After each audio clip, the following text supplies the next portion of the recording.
welcome to the B2B Growth Blueprint Podcast, where we talk with entrepreneurs, founders, and leaders at B2B services, tech, and SaaS companies to learn the systems and processes they've used to create success for their business. We'll also learn from marketing and sales experts to provide insights to help you grow your business. I'm your host, Mark Osborne, and the podcast is brought to you by Modern Revenue Strategies and their 10x ROI B2B Growth Guarantee. Schedule a free diagnostic call to learn the fastest path to double your B2B revenues in just 90 days. Hello, and welcome to another episode of the B2B Growth Blueprint Podcast. I'm your host, Mark Osborne, and today I'm very excited to welcome my guest, Glenn Poulos. Now, I'm going to read Glenn's bio to make sure I get this right. He is recently retired as the Executive Vice President and General Manager of NWS and the co-founder of Gap Wireless Inc., where he spent his career at the intersection of sales, marketing, and business leadership. But don't worry, he's not sitting on the beach anymore. He's got a proven track record of driving growth in the telecom and tech distribution industries. And Glenn is also the author of Never Sit in the Lobby, 57 Winning Sales Factors to Grow a Business and Build a Career. And now that he's retired from that previous position, he's embarked on a new journey, exploring new opportunities in areas such as AI, automation, and electric power generation. So Glenn, welcome to the show. Hey, Mark. Thank you so much for having me. So you're at a really interesting inflection point in your career. Why don't you tell us a little bit of your story of kind of how you got here and maybe where you're going next? Yeah, so I started Gap Wireless with a partner in 2007, and we grew it for 15 years, and that brought us to 2022, and that was actually a serendipitously great year to sell a business, and we sold the business, not knowing as much until later, but yeah, 2022 we sold the business to NWS, and our name changed to NWS, and we became part of a much bigger company. I took on a role as EVP in the bigger entity, and then I worked right up until about 3 weeks shy of 3-year stint with the private equity, and then on New Year's Eve of 2024, a few weeks back, I retired from that business and left the business in their capable hands. Having learned many new things working for private equity versus yourself, right? Which we may or may not touch on, but yeah. And I was living in Canada, although the company was North American. I was Canadian, based in Toronto, but I acquired my E2 visa and I moved to Florida on January 6th, and I've been here ever since. A little half snowbird, if you know that term, half transplant or whatever. So I'll be here for the better part of the year, but also back in Canada in the warmer months. But working on some new ventures, which happy to talk about as well. So tell us a little bit about what you're focused on going forward. Yeah, so I bought a small distributor company in Florida, which was not competitive with my former employer, because when you sell your business, there's quite a multi-page "don't compete with me" kind of agreement, which is highly enforceable. So just to be sure I wasn't doing anything wrong, I even switched countries and I moved from Canada to the U.S. So not only U.S. but it's very southern U.S. You're all the way southern U.S. Yeah, as far as I could go almost. So, but it's still the same kind of business. So distributing electronic instruments, electronic equipment, but to a different market, this time to the power generation industry. Okay. And so the small company, there's about 6 salespeople, and we call on the utilities, the investor-owned utilities, publicly owned utilities, and we sell them equipment that tests the transformers, the battery banks, and some of the distribution network that they use to deliver power to our homes. And I'm also dabbling in some AI things, which are much more grassroots at the moment, we'll call it, just feeling my way around and keeping some options open. But I do have bought myself a new day job, which is how I got the visa to move to the US. Sure. And that's what I'm doing now. Interesting. So you spent a lot of your career really working within this B2B sales space, selling, sort of probably highly technical Yeah. solutions for, really large companies. Is that what you talk about in your book? Tell us a little bit about what's in the book. Yeah, so a lot of the examples in the book sort of kind of lean heavily on the stuff that I was selling, but Uh-huh. because it's kind of esoteric as well, like it's kind of the equipment that engineers use to, measure dBs and watts and gigahertz and volts and amps and things like that, right? But and also mobile wireless solutions as well. But so some of the stories have been evolved to include more relatable sort of products, printers, tow motors, software, and just so I can appeal to a broader audience. But most of the lessons I learned them selling measurement solutions and network equipment to large carriers and large electronic companies, that are building electronic products and things like Right. that. So Interesting.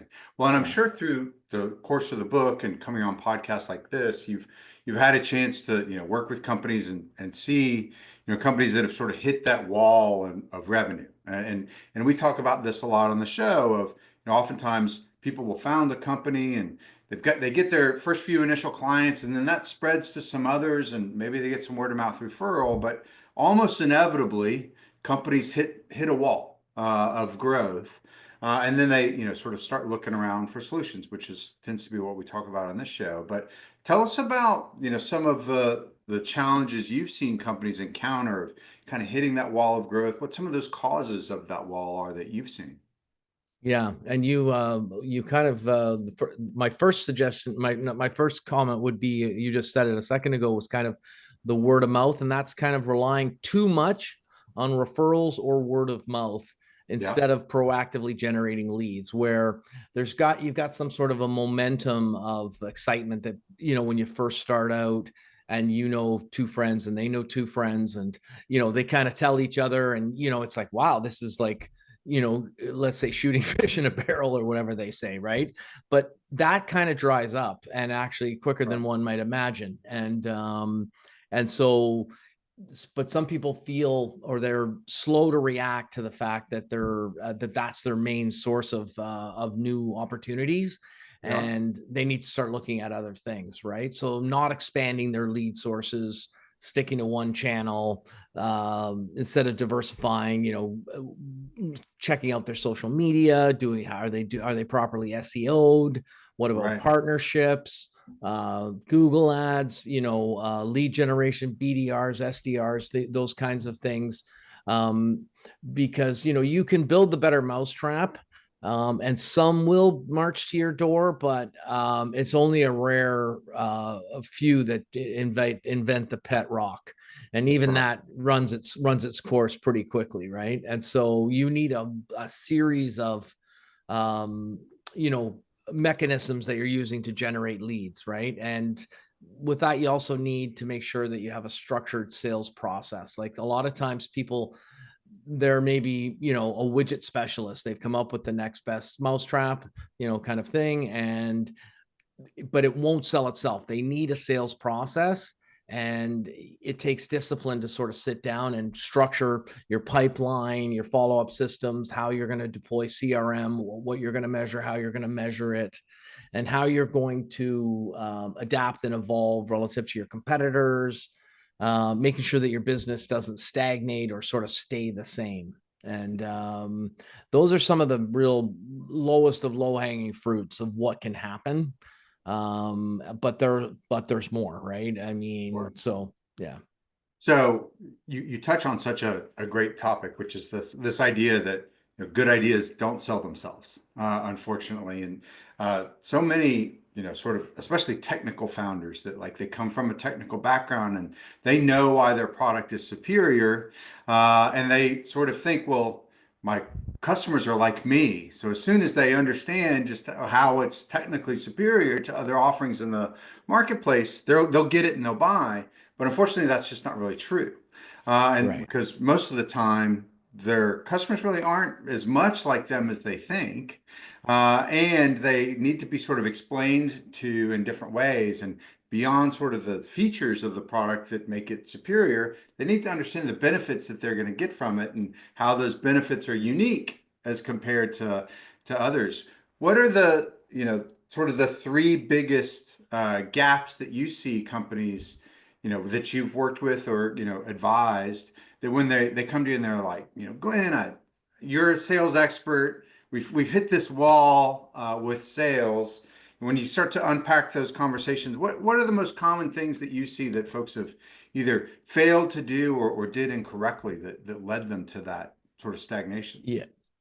Yeah, I'm gonna answer that, but I want to throw in a little tidbit just for the audience because you're kind of at one of my most central sort of tenets of when people ask me about business, and I don't want to lose the opportunity to mention.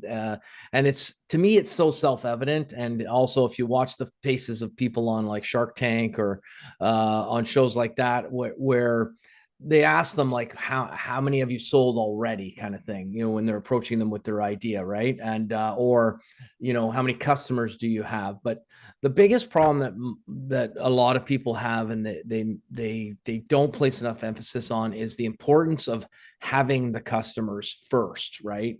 Like, honestly, like, you can go on go on Alibaba, you can find millions upon millions of products, right? Like, finding a great mousetrap is easy.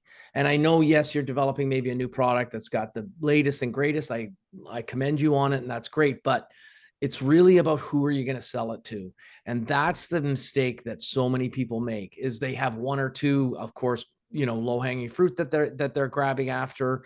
But they really don't have any sustainable set of customers. And that's really where a lot of the failure comes in, is not having a sustained source of revenue, right? So some of the other sort of gotchas that people ask me about are things around, like, just at the high level, and then we can dig into each one: sort of operational bottlenecks, inefficient processes, struggling to delegate to people, too much what do you call it, dependency on the founder, so Yeah. founder dependency, and inability to scale because of that. And then customer or market misalignments is often a problem, that I see people. And and then, of course, one of the big ones is pricing and profitability. What is your gross margin, right? And there's a Yeah. story in the book about, like, if you can't see the gross margin, that's because it isn't there and you're broke, right? Like, yeah. And people are like, oh, we'll make money eventually or whatever, Right. right? And no, if there's no gross margin, there's no business, right? Yeah. And I learned that the hard way, and which is why I'm giggling and while I tell it and while I say that, right? And sometimes we're blinded by by the latest and greatest sort of product or something, and but if you can't build it at a profitable price and generate gross margin to pay your overheads and your salaries and other things, and then profits, of course, then you don't have a business. So Right. yeah, so those are some of the things that people bring up a lot. And Yeah. you Yeah. know yeah, so anyways, I'll let you ask your next question or dig in on any one of those topics you might want to, or what. Yeah. Yeah. So you raised a really interesting one that we see a lot, which is around the customer. And if you remember back a few years, maybe a little more than a decade or so, when, sort of the lean startup and the sort of agile sort of business landscaping became really popular, there was a strategy, or maybe it's really more of a tactic, but I found it to be really insightful and something that I still think about from time to time, which was, they would encourage people to sort of like come up with what do you think that it's going to do? Like what's this thing that you're going to build? What's it going to do? And then who do you think it's going to be valuable for? All right, now go talk to those folks. And so, I've worked with companies that are still in this kind of minimum viable product stage, where they'll put up a landing page that just talks about, be the first to try this new solution that delivers this great result for these people. And if you're interested in, a behind the scenes look, give us your email address here. And then they build a list of potential customers that they talk to and have actual conversations on, would you want it to do this or this, and sort of run prototyping ideas by. so these folks are actually sort of helping them co-create the product before they've ever, written the first line of code, Right. or bought the first product that they're then going to add a service along with, or whatever it might be. Then they've got a built-in customer base that they can Right. then market to. Not only that, then they've got a set of folks that have purchased, so they can then build an ideal customer profile off of that to really sort of start to expand. So often we see companies that they haven't really validated that there's a market for what they have in mind, and B, even if there is a market, because they worked in an industry, had some contacts, so some folks bought it, they didn't take the time to really understand the customer. They've been sort of navel gazing, as we say, thinking about, what do we want to make? What's interesting to us? What do we think that people want? But they don't spend the Yeah. time to really understand the marketplace. What are some of the tools that you've seen be really valuable for companies and, really better understanding their customers and really getting that core insight that makes them successful? Yeah, well, and you very succinctly hit on a lot of the problems, and about not understanding the customers, targeting the wrong customers, your product market fit is not correct, right? Yeah, You don't have it properly positioned, your messaging's wrong, and a big one is often ignoring the market trends and how your competitors are shifting to respond to you in the market, right? that's So right. some of the fixes and the most common ones are, get and stay in front of your customers, right? Like talk to your best customers, stay in front of them, and one of the sort of like the subtext of my book is how to get, act, and stay in front of your customers and be a pleasure to do business with always. That's really what the book's all about, right? And so for me, it's all about being in front of the customers. Sometimes it's virtually, but when I say it, I literally mean get in front of the customers, talk to them, be there, and look at the mouse pad and the coffee mug that's on their desk to see if it's from a competitor, right? Or maybe their screensavers, or the pens and the t-shirts they're wearing and all the kinds of stuff like that, and and who came before you, right? Because you might realize that there's formidable competitors at play that you can't see over Zoom, right? And so Correct. you can maybe do parts of the demos maybe virtually and things like that, but you got to get in the car, you got to get on a plane and fly and see those key customers. What do they love, what do they hate, what frustrates them, stuff like that, right?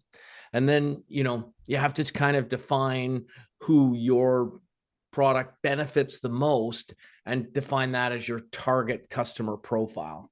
Right. Yeah. And you may have a product that's great, but it's not for everybody. Right. And Right. so, it might be for SMB, small, medium businesses from 150 to 1,500 people, 25 million to 150 million in size. And outside of that, you don't resonate. You're either too expensive for the low end, or you're not, corporate or enterprise enough for the bigger Coca-Colas of the world or something like that, right? You can also, you want to be testing and adapting your messaging constantly on what message are you sending. And you said it at the very beginning of this segment about, like fill out this form and learn all the great reasons why you should buy my thing. Right. Or yeah, I can't remember exactly what you said, but basically it was like there's nothing there for the customer to resonate with at all, right? And then look at your customers that are churning, right? And like who's coming and who's going, but of course, why are they leaving? Who's leaving and why are they leaving? And then, of course, look at your competitors and the strategies, the ones that took your churn, of course, and why, and what are they doing, right? And how can you Yeah. adapt? And those are some of the most actionable fixes that you can when you're trying to align your product with your customer. So you hit on something that's so often overlooked, which is this concept that the market's always changing. And so oftentimes we'll see companies that, will like, do you have a really good understanding of your customer? Yeah, and they pull out like an ideal customer profile that's really robust and it's got firmographic things like, describing the size of the company and where they're located, and technographic, like they use this type of software, and even maybe sort of the context of like, well, they're growing. And so they're looking for a solution that'll help them grow. And that's how we help them. And then, really detailed things around the personas of their buyers, et cetera, et cetera. But they built it 10 years ago when Yeah. they were just launching. And they forget that the moment that they launched and started to, take some market share, the market adapted to them. Their best Yeah. competitors started to adapt. They started to shape what customers were looking for. Their competitors maybe started to create some cleavages around what they are positioned as what you should be looking for, and really start to shape the marketplace. And so if that doesn't sort of evolve and live, they're really they're stuck in the past, or they're stuck Yeah. with that past standpoint. And marketing and sales is such a sort of strategic opportunity for insight for companies if they incorporate what is being learned in the marketplace into who are we focusing on, what are we creating for them that delivers value, how is that value evolving.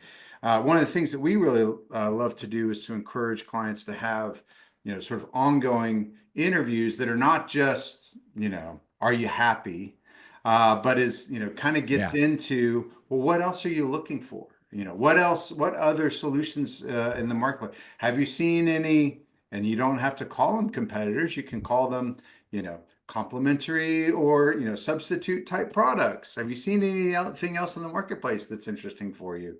So that you've got this sort of constant flow of information and insight, which then shapes the long-term planning for the organization. What other Yeah. sort of tools have you seen companies use that can keep them, adapting to to changes? Well, one thing I want to leverage off of what you just said, Sure. is that about knowing the customer and things like that, is that the and adapting, and is that, and there's a chapter in my book on it, shameless plug, but Sure.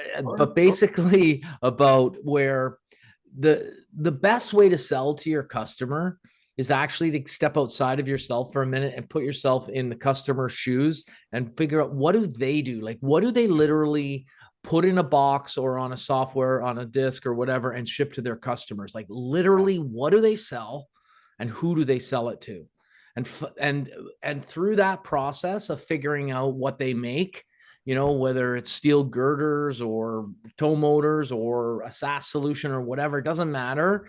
You're going to learn what's important to them.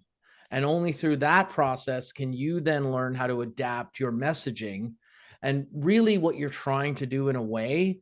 And again, there's some actionable and sort of examples of how I did it in my career, of finding customers for my customers, right? Yeah. And that creates an incredible sort of reciprocity sort of action, That's where right. they want to try to instill more of that behavior in you, and they do that by wanting to perpetuate the relationship by buying something from you, right? And That's but right. also at the same time, you're learning to adapt your product to the true needs of them, because you're learning what they really really need, right? Yeah. And so most people are just, they kind of get stuck on, well, I sell like LPs that go on a turntable, and so I want you to buy a record player kind of thing, you know what I Right. mean? But everybody else is using cassettes and then CDs and then MP3s, and now people just stream it all. Like, who would have thought, right? And like, the physical media, it's really even evaporated in the last 20 years. And so you might have the greatest turntable, and I mean, yeah, there's 1 in 100,000 audio files, people that would need a turntable with shock mounting, Bang& Olufsen things, speakers and things and whatever. But everyone else, they're just going on Spotify or Apple Music and they're downloading, and so that's a real good example of how the market has adapted, and failure to evolve can be deadly, right? Yeah, And for sure. yeah, Well, you're obviously a real expert on these topics, and they're things that, I'm passionate about and we could talk about all day, but I got to be yeah, mindful of your time. But sure, before I let sure, you go, I'm yeah, really curious to sort of hear, Tell me the story of the title of your book, Never Sit in the Lobby. What's that all about? So yeah, so that's yeah, my title, I can't even remember it anymore. But it was shot down by the editor as being awful. Okay. And she came back and she said, why don't you pick one of your most memorable chapters? And Okay. one of the most memorable ones is Never Sit in the Lobby. And it's part of a little pack of this little, it just comes off the tongue really, really quickly. And one of the rules is never sit in the lobby. And people are Okay. like, what do you mean never sit in the lobby? And it's like, should I sit in my car? And I'm like, no, you should stand in the lobby and you should only be there when you're expected. So you show up 2 minutes early, you announce yourself, and then do not get distracted. Do not sit down. Do not flip through magazines or go on your phone. Don't be calling anyone. Don't be looking at the plaques on the wall. Just be waiting for the person to come in and present themselves in the lobby. And then you immediately deploy and so when they walk out, you're standing up, you can shake their hand, say hello, and then you deploy the next rule, which is always have something in your hand and something in your mind. And then that gives you something to hand over. It could be on that day, it might be donuts, it might be a pen, it might be a coffee mug, it might be a quote because they asked for pricing on something, so you're dropping it off. It might be literature. They were inquiring when you saw them last about product. You said, hey, I'm here today visiting so-and-so.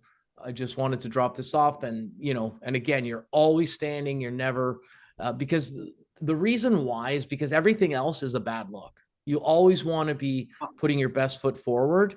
And if you're distracted and the person walks in and says, are you Glenn? And you're on the phone chatting with your wife about milk and bread, Right. grocery items, it's just not a good look, right? And so, and then again, there's a litany of other little rules that follow in that portion of the book, and so that's how the title evolved to be Never Sit in the Lobby.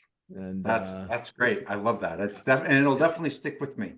yeah. I've had some instances of things that have gone wrong in the lobby Yeah. when I show up for sales calls, and I like the idea of always stand with something in your hand and something in your mind. That's a Yeah.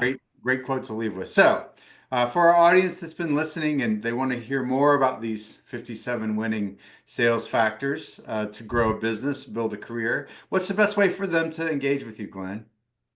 So so if they want to engage with me, the best way is to go probably on LinkedIn. You can connect with me there. I'm very, very active on LinkedIn on a daily basis. And I like to meet new people, look for ways to collaborate. You can also go to my website. There's some downloads and links to the book and all that stuff. But again, if they want to collaborate or communicate, LinkedIn's probably the best way. And it's just my name, just LinkedIn, and then just type in my name and it should come right up. And Awesome. yeah. Well, Glenn, thank you so much for taking the time to join us today. Thank you. All right, we'll talk to you Great soon. being here. Thanks, Mark. Have a nice day. Thank you for joining this episode of the B2B Growth Blueprint Podcast. We hope you've gained insights to grow your business. If you enjoyed this discussion, please rate, comment, like on your favorite platform, and share to others who will find it useful. Do you know a CEO, founder, or leader at an early stage B2B services, tech, or SaaS company who would like to be a guest and share their story? Send us a note. Let's schedule a conversation.